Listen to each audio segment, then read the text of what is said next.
Happy Ibon. Kapakpak. Happy Ibon mga kapakpak. Grabe, grabe. Siyempre, inom muna tayo ng kape. Sino mga nagkakape dyan sa mga ganitong oras? Flex nyo naman. Promise natin mga kapakpak, gagawa tayo ng mga videos 1 to 2 minutes na video. Nagpe-flex tayo ng mga ibon na para sa mga newbie na masarap alagaan. Yeah? And again, pero syempre located tayo sa 37. Sa mga nagtatanong kapakpak ha, kasi akala nila nasa Visayas or Mindanao tayo, all sa province. Located po tayo sa 37 Consuelo Street, Marulas, Valenzuela City. So dito po tayo sa Metro Manila, National Capital Region. Yan. Pwede po kayong dumapo rito.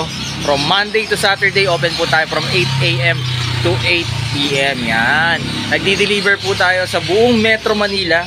Nagdi-deliver po tayo from nagdi-deliver tayo ng buong Bulacan, Cavite, na-deliveran na rin natin yan. Buong Cavite, na-deliver. Yes po.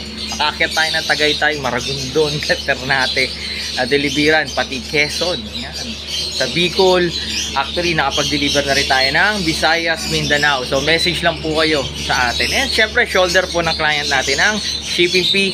PM nyo lang po kami kung magkano, kung nasan po kayo sa area. Within Metro Manila. Yan, nakapag-deliver tayo. And Shopee natin, yan, sa Dance Pet Paborito. Pwede po kayo maka-order po through online ng mga products natin ng oat goat, canary, ng African bird mix, lahat ng kailangan nyo sa ibon. Yan, as much as possible, kukumpletuhin po natin dyan. Again. Ayun na nga. Ipe-flex natin to kapakpak. Ang today's ibon na pineflex natin ngayon ay itong mga tinatawag na Opaline Personata. Yun o. Medyo hindi na napapansin to kapakpak. Actually, hindi na tuloy napapansin. Isa sa mga hot na mutation dito sa atin yan. So sa mga newbie, kung lover kayo ng Opaline at lover din kayo ng Personata, napakagandang combination na ito. Yan. So itong hawak natin, ang tawag dito Green Opaline Personata at Torque Parbleu Personata. Yun. Napakaganda. Pero ito yung mga tinatawag na F1. Pag nakikita nyo doon sa mga Opaline Personata, may F1, F2, F3, F4, F5 hanggang F6. So ang tawag nun is first generation, second generation, third generation. Yan. So ito mga to is first generation. Kaya kung makikita mo, yung itim nila sa ulo ay hindi pa ganun kasolid, pero may bahid na ng itim ng ulo. So ito yung mga tinatawag na first generation. So galing sila usually sa Opaline na Parisan at Personata. Yan. Napakaganda torque. So pagpaparisin mo to, aabot ka na sa second generation, paitim ng paitim ang ulo. Yan. So magandang project to kapakpak ha. Kung lover kayo ng Personata at ng Opaline. Alam mo naman ang bloodline ng Opaline kapakpak, mas pinapaganda, pinapasolid ang color pigmentation ng mga balahibo ng ibon natin. Yan.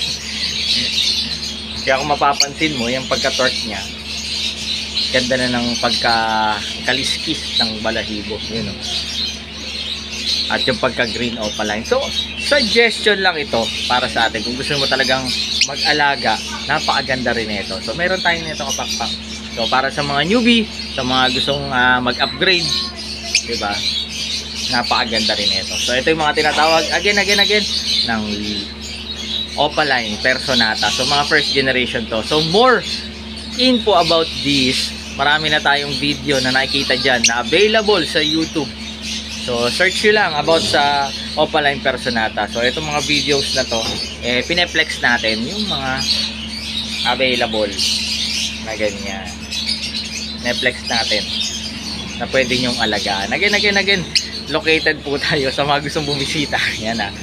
Araw-araw natin sinasabi ko saan tayong lugar kasi marami nagtatanong. Yan, para di tayo magsasawa. Located tayo sa 37 Consuelo Street, Marulas, Valenzuela. Yan, pwede po kayong mag-visit dito, makapagkape-kape tayo. May bago tayong kape, puro kapeng barako. Kung lover ka ng kape ng barako, available yan dito. Pero syempre, open tayo from Monday to Saturday from 8 AM to 8 PM. Yan. Para at least makapagkwentuhan tayo at makapagkwentuhan ng hiwaga ng ibon. So again, this is your Kuya Dang Kapakpak. Yan, message nyo lang po ako sa mga sumusuporta sa Dan Sibunan. Maraming salamat. Kung first time nyo sa YouTube, first time nyo sa Facebook natin, share nyo naman yung mga videos natin. So again, kapakpak, lagi mong tatandaan, mas masaya ang buhay. Siyempre, pag may ibon sa bahay. In English, life is happier, siyempre, with pet birds at home. Yan. Happy ibon kapakpak. God bless sa lahat. Bye-bye. Yun know.